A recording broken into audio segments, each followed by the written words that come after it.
Well, the Matildas carry the hopes of a nation tonight. They continue their bid to become the World Cup champions. Australia is well and truly behind them, but they are against formidable opponents in the English Lionesses, and this is how the British papers are getting behind their own team. This, The Sun, let's waltz past the Matildas. Sun says, come on, Lionesses. Joining me now is football journalist Lucy Zelić. Lucy, great to see you. The Lionesses are pretty formidable. I've got to say, the English are still trying to avenge the Ashes in some way. Oh, they are our arch nemesis, aren't they, in every way, Laura? Great to chat to you as always. And of course, we've seen our own papers here in Australia supporting our very own Matildas. They are a formidable side. We know that they are the European champions. They've been fantastic at this tournament so far, very disciplined in defence, only conceding 3 goals.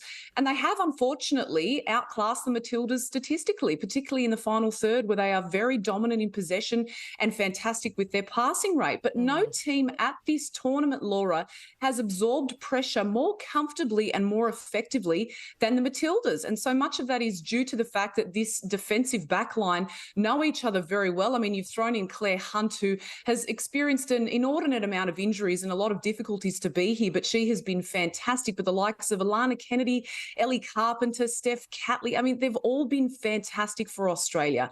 And I think that we can take a lot of comfort from the fact that we defeated England in a friendly. I mean, a lot of people will say friendlies don't really count, but we can take comfort from the fact that we defeated England back in April in that friendly, and that was a great result for us. Sam Kerr scored in that match, and also Charlie Grant, who we've yet to see feature off the bench, but they've been fantastic for us so far in the green and gold. And I'm expecting a really kind of arm wrestle when it comes to, England will have, I'm expecting a lot more of the ball, but I'm expecting also that the Matildas will be very resolute in defence and very strong in transition. And particularly effective in the counter-attack. Right. So, like everyone else, I've become an armchair expert over the last couple of weeks, Lucy, but you're the real expert, and that's why we're talking to you this morning. So, look, we've spoken last week about the dynamism of the Matildas game, how differently they played against France to some of their previous games. How do they need to play against the Lionesses? Well, they're a similar opponent to what we've seen already and what we've faced already, Laura, in that when we had to play against Denmark, we expected them to have the majority of the ball, and we expected us to rely again on our strengths.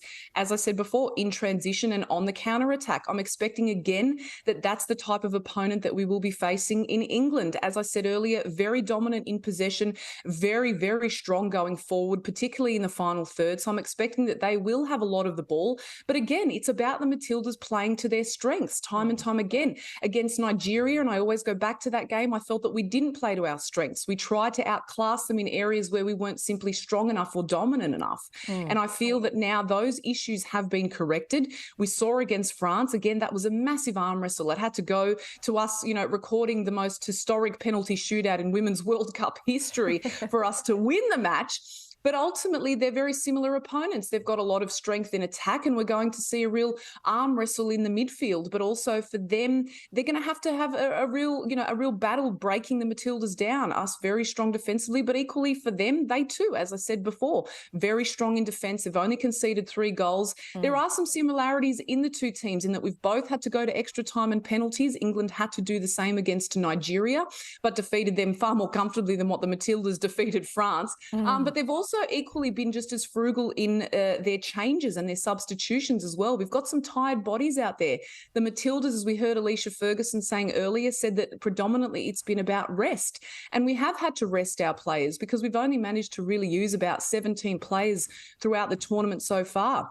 No player has covered more distance at this Women's World Cup than our very own Katrina Gorry, who's just been outstanding, simply outstanding in the midfield for us. But so was Mary Fowler. I mean, this is a player that we're seeing at just 20 years old, has so many more opportunities to grow. Give her another 5 or so years when she really hits her peak, and we're going to see a truly frightening player as if we aren't already. Caitlin Ford has been immense for us. This has been, I know I've been saying this throughout the entire tournament, this is her best Women's World Cup showing and her best performances in a green and gold jersey for this country.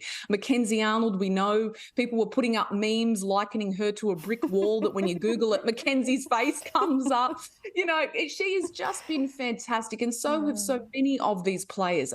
You know, and I mentioned Claire Hunt before. She's been outstanding in defence, a quiet, resolute player who goes about her business and has been so solid for us at the back. We'll need to see more of these showings in this particular match. But as I said, some tired bodies. So does Gustafsson make some more changes? Yeah. It's unlikely he will. Sam Kerr, the big question mark over her. Does she start? So, Lucy, talk to us about Sam Kerr. What happens here? Sam Kerr.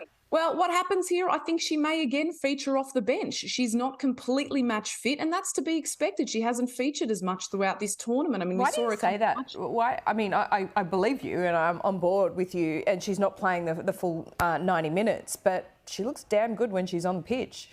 She looked fantastic, didn't she? And against France, when she came on inside 30 seconds, Laura, she already made an impact, making a deadly run forward, and she was already involved from the outset once she made an appearance off the bench in so many more crucial plays, flicking the ball on and really getting involved and providing that extra bit of spark that the Matildas need going forward. But I feel that Caitlin Foord has very much filled those shoes in terms of the role of her stepping up and creating as many opportunities down the left wing. I expect she'll start off the bench only because I think Gustafsson is largely very satisfied with how things are going. And let's not forget, Sam is still recovering from this injury. So she's not 100% match fit. She's not 100% match sharp.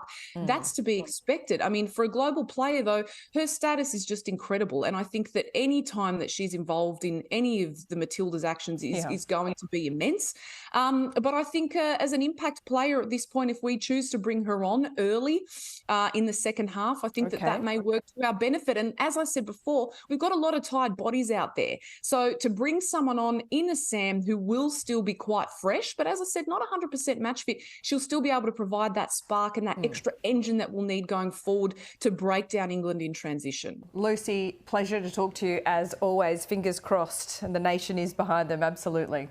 Oh, come on, Tillies. Keep this dream alive, baby. We've been loving this ride. I loved your piece yesterday, your love letter. It was just beautiful. And it just proves you don't have to be woke or an extremist feminist to love this team. You just have to be Australian, and you just have to appreciate what these incredible women and these inspirational athletes are doing. They've made us so proud. Well said, Lucy. Love your work.